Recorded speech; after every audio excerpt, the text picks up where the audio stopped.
कोटा में रहना एक जेल के समान है।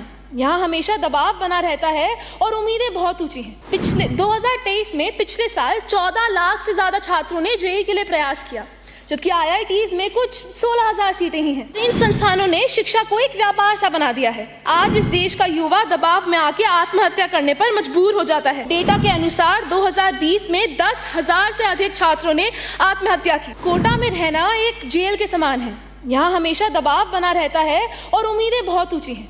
ये मेरे शब्द नहीं, ये कोटा के एक छात्र के शब्द हैं। महोदय, एक मामूली सवाल से शुरू करते हैं।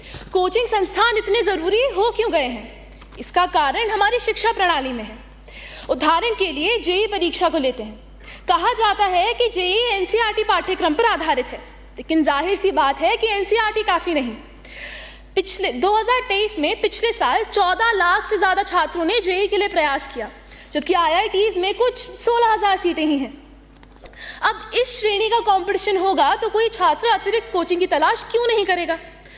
एक सवाल हमें यह भी पूछना चाहिए कि ये परीक्षाएं पूरी तरह स्कूल के पाठ्यक्रम पर आधारित क्यों नहीं है।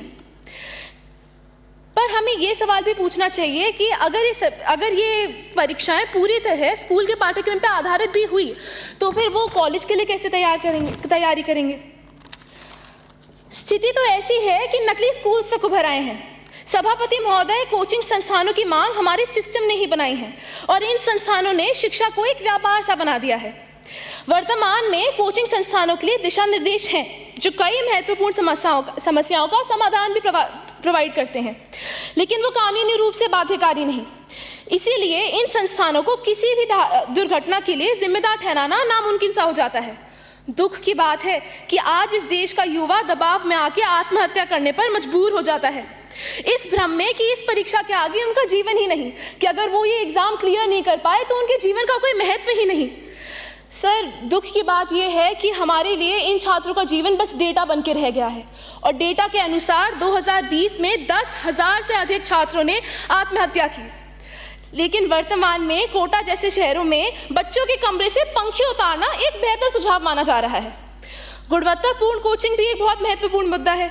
कोचिंग संस्थानों में बड़ी आम बात है कि आपके मार्क्स के अनुसार आपकी क्लासेस बढ़ जाएंगी और आपके अध्यापक भी बदल जाएंगे, जबकि सब छात्रों ने फीस तो एक ही समान दी है। अंत में शिक्षा प्रणाली और सरकार की निष्क्रियता को सुधारने की जरूरत है। साथ ही साथ समाज की सोच भी बदलनी पड़ेगी। महोदया, आप, मैं, हम सभी तो समाज बनाते हैं, तो सबसे पहला बदलाव हमें ही लाना होगा, एक मानसिक बदलाव।